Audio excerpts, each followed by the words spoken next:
on today's Friendship is Reviewed. The beginning! Come on, I expected something a little more bombastic than that. God!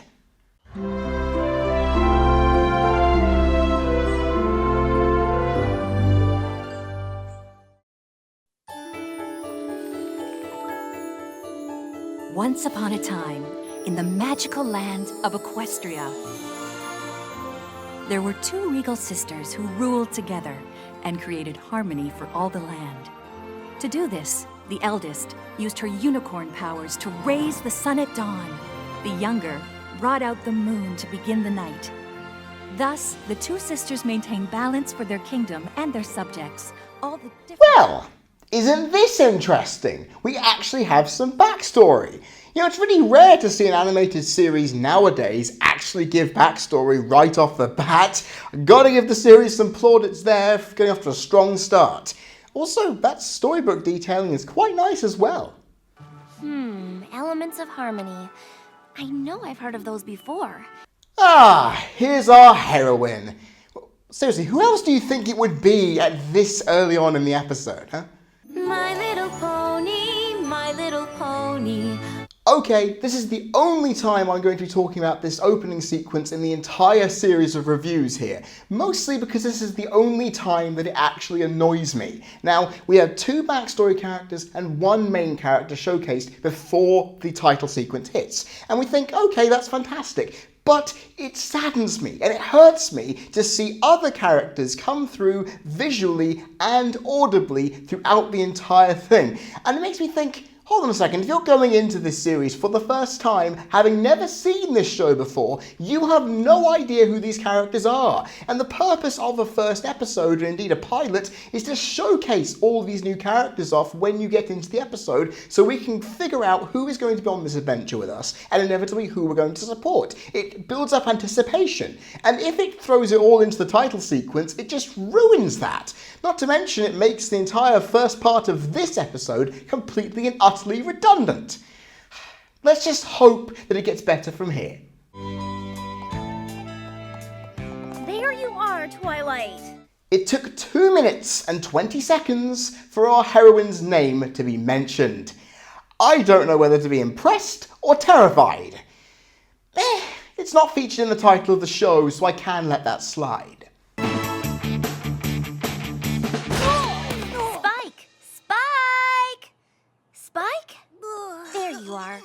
I'm pretty sure this moment right here starts off this show's reputation for treating male characters with a lot of disrespect. Elements, E. Aha! Elements of harmony. See Mare in the Moon? Mare in the Moon? But that's just an old pony's tale. Cue the start of horse-themed puns now. Take a note, please. To the princess. Oh, dokie? My dearest teacher. Hold on. Press it. Threshold. Brink? That something really bad is about to happen. Well, I think we need to see better male characters if this is what we're seeing from Spike. Now, I understand that Twilight is a bookworm and she's hyper-intelligent, I get that. But Spike, despite being a baby, can speak. It just baffles me that we're looking at this character who can speak perfectly good English, yet can't grasp linguistic integrity right where it stands. It just annoys me greatly. Oh, I'm not worried, Spike. The princess trusts me completely. In all the years she's been my mentor, she's never once doubted me. Prepare to have your confidence shattered in 3, 2, 1... But you simply must stop reading those dusty old books. Ha! Pwned! I have an even more essential task for you to complete. Make some friends. I'll check on the preparations as fast as I can, then get to the library to find some proof of Nightmare Moon's return. Then when will you make friends like the princess said? She said to check on preparations. I am her student, and I'll do my royal duty, but the fate of Equestria does not rest on me making friends. I'm pretty certain any member of an existing royal family would tell you that making connections is very damn important. Come on, Twilight, just try. Hello? If I was Twilight right here, right now, I would curl up into a ball and cry. Damn my insecurities. Number 1. Banquet preparations. Sweet Apple Acres. Yeah! So we've got ourselves a Southern lass. Figures. The music and the dialogue really are not doing any favors here. Good afternoon. My name is Twilight Sparkle. Well, how'd it do, Miss Twilight? A pleasure making your acquaintance. You know, that handshake reminds me of my neighbour's handshake. It's very assertive, very aggressive, and always a certainty. And you're in charge of the food? We sure as sugar are. Would you care to sample some? Well, as long as it doesn't take too long. Soup's on, every pony! This here's apple fritter, apple bumpkin, red gal. I'm pretty sure putting that much food in front of a prospective customer if you work in the food industry is not going to entice them to eat it all. Also, who in the writing team decided to name all of these ponies after the food they're serving? It's sheer laziness right there, but I can see how they got a kick out of it. Okay, well, I can see the food situation is handled, so we'll be on our way. Aren't you gonna stay for brunch? Oh, come on. That was obvious. If you saw my top 10 characters countdown, this moment was highlighted and that expression was noted. There's supposed to be a Pegasus pony named Rainbow Dash clearing the clouds. Oh God.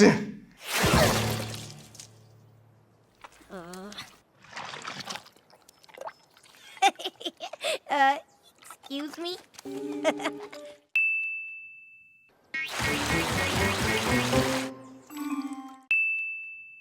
How about this? My very own patented Rainbow Dry. Ha! Pun! Also, I'm just kind of wondering, wouldn't the mud go into that little rainbow dry thing? Like, shouldn't Twilight's coat be a murky brown by now? I'm Twilight Sparkle, and the princess sent me to check on the weather. Yeah, that'll be a snap. I'll do it in a jiffy. Urge to kill Rainbow Dash. Rising! I could clear the sky in 10 seconds flat. Prove it. Oh, really, eh? Oh, hold on a second. Let me just remove the tape down there. Let's run this episode clip in real time just to see if it's 100% correct. Go!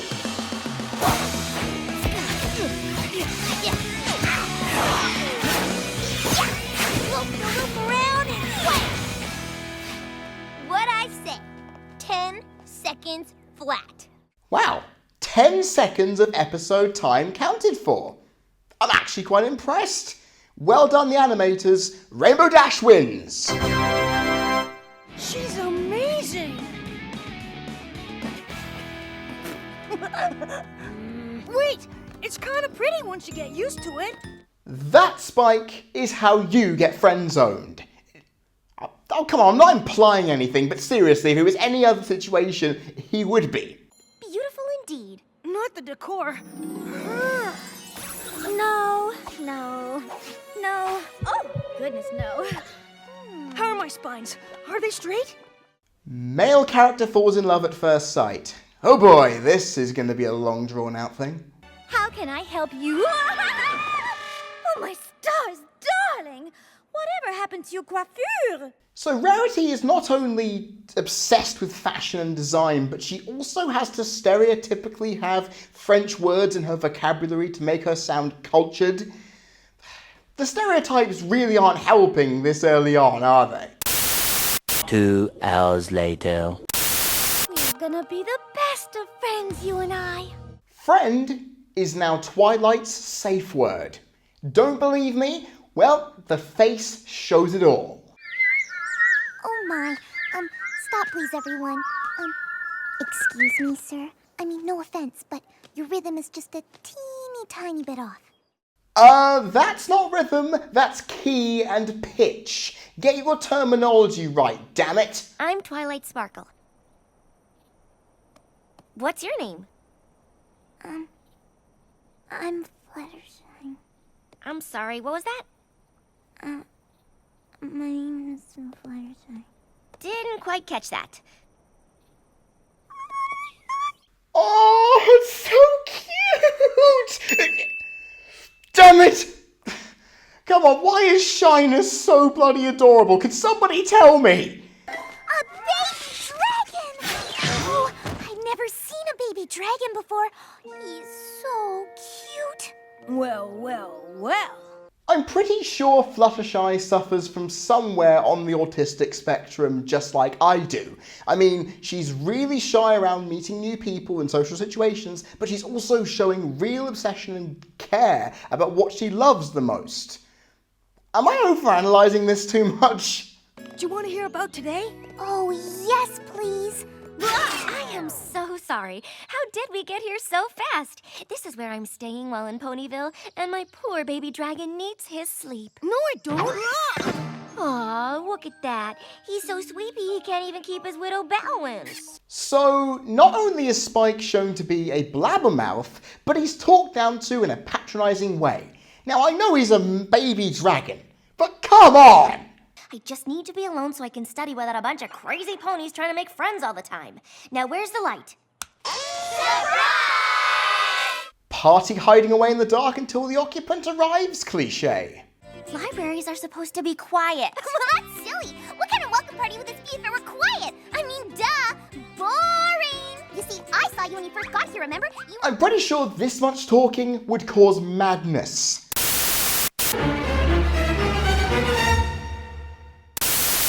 Ooh, a Dabby! Wait a minute, she's normal here. Oh, there's the animation error that made her famous. Cue the counter! And just want to point this out. Background animations aren't really doing anything.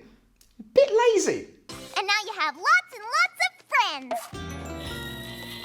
Are you all right, Sugar Cube?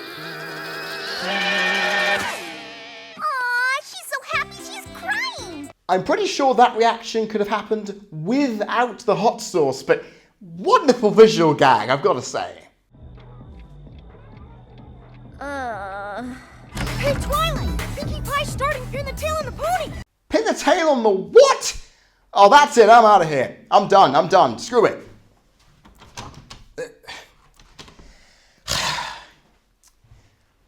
It seems that I've locked myself in.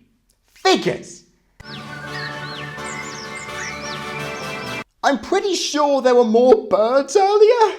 Seriously, continuity be damned. And now, it is my great honor to introduce to you the ruler of our land, the very pony who gives us the sun and the moon each and every day, the good, the wise, the bringer of harmony to all of Equestria, Ready? Princess Celestia! Ooh, predictable swerve. Oh, my beloved subjects. It's been so long. So we finally meet our villain. And whoa. Stop! Now these three little characters here don't meet until 11 episodes down the line. So what the hell are they doing here? Continuity be damned again! You're the Mare in the Moon. Nightmare Moon. Well, some pony who remembers me. The capable hero trope kicks in right about now. From this moment forth, the night will last forever.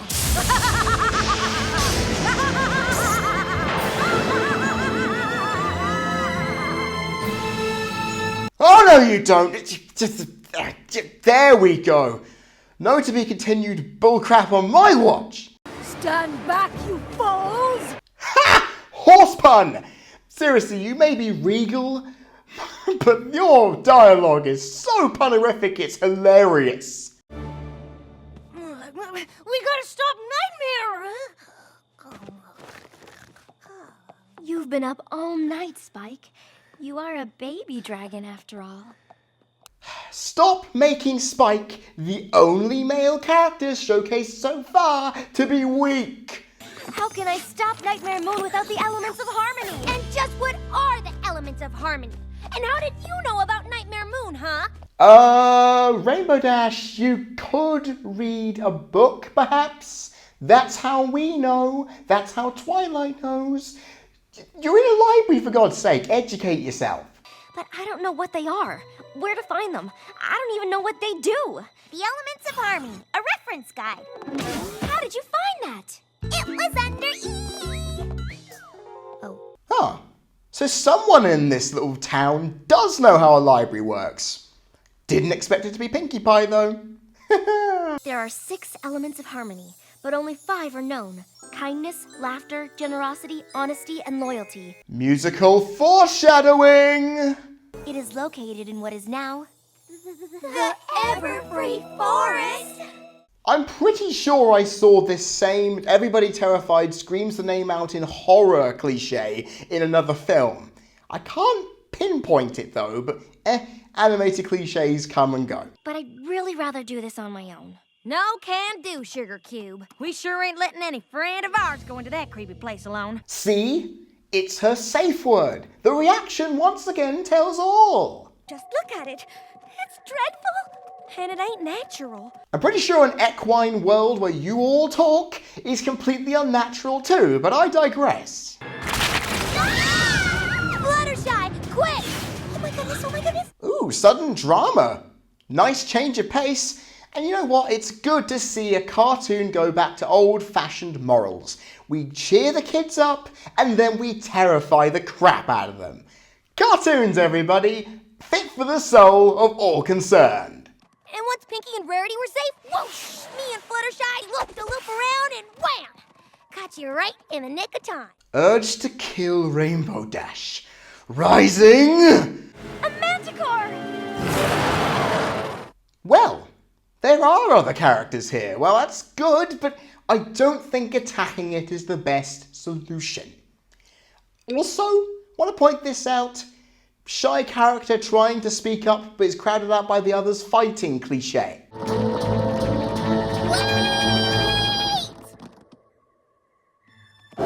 Sorry.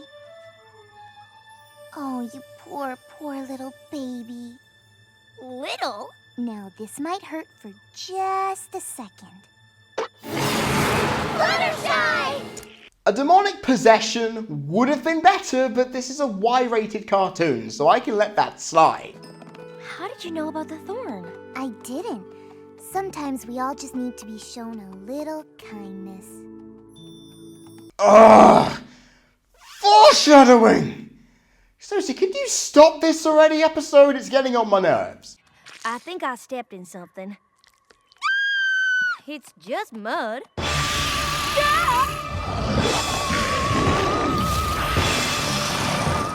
Man, this show really does like having all the scary imagery here. And people say Y-rated shows don't push boundaries with things. Girls, don't you see?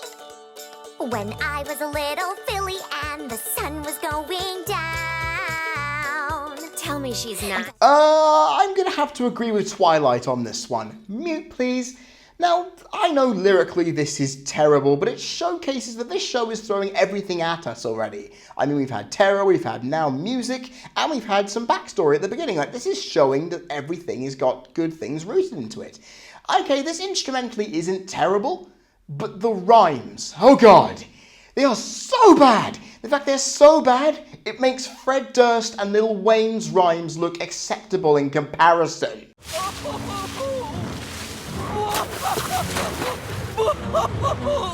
What a world! What a world!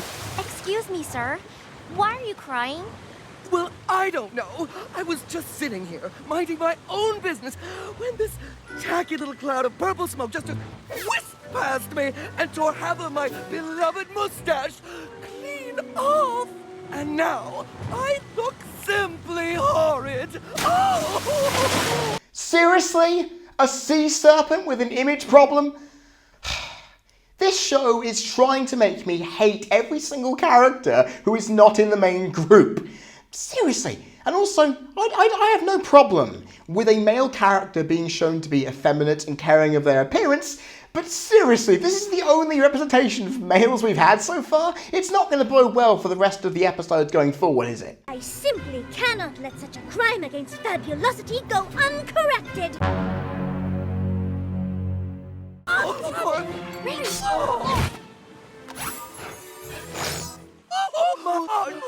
You look smashing. Oh, Rarity, your beautiful tail.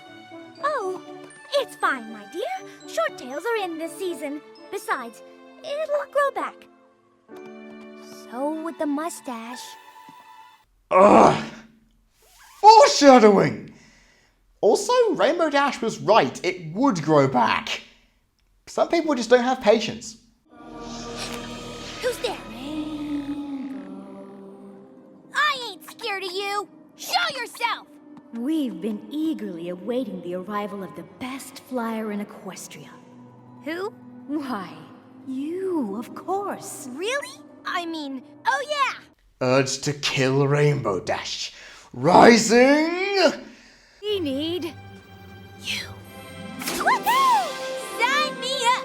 Just let me tie this bridge real quick, and then we have a deal. No! It's them or us.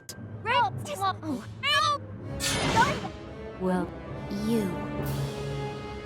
Thank you for the offer, I mean. But I'm afraid I have to say no.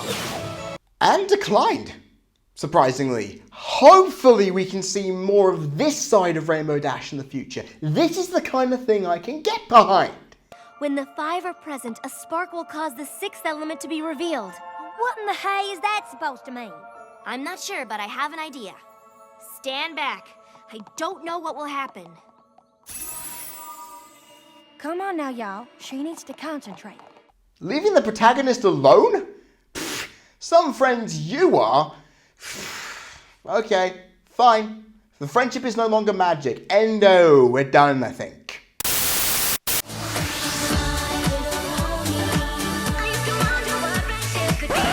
Wait, we still have some stuff left. Sorry, my bad.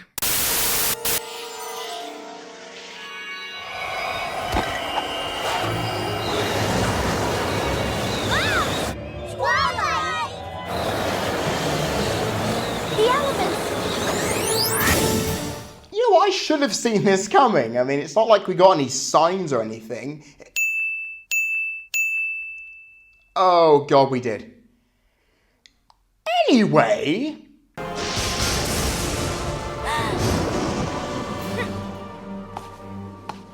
You're kidding. You're kidding, right?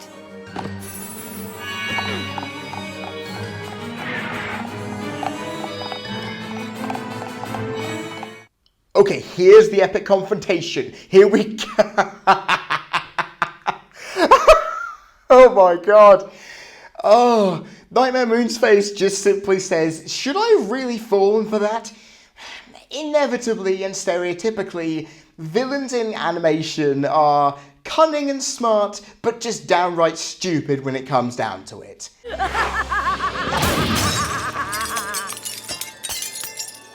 You little fool. Ha! Horse pun! Seriously, I should make a counter out of these, just for horse puns. You know, I bet the writers had a lot of fun writing and putting this together. I can see them now, just cackling away at their smart ingenuity. You think you can destroy the elements of harmony just like that? Well, you're wrong, because the spirits of the elements of harmony are right here! What? I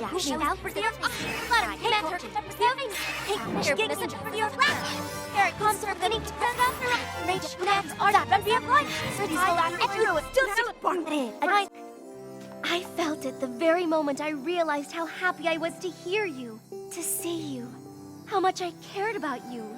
The spark ignited inside me when I realized that you all are my friends. Now this is a nice way to tie everything together and inevitably make it all work. It's sappy, I know, but it works for the narrative and for the character development, so I can let that slide. The cheeseometer down there requires a lot more sappiness.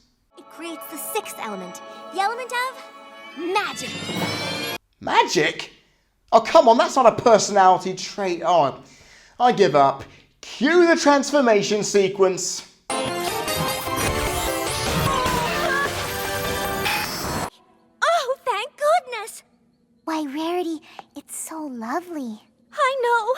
I'll never part with it again! No, your necklace. It looks just like your cutie mark. What? Oh, so does yours! So, let me get this straight. After a rainbowific transformation sequence, these characters have now resorted to becoming vain, shallow people, focusing on fashion statements with their little necklaces.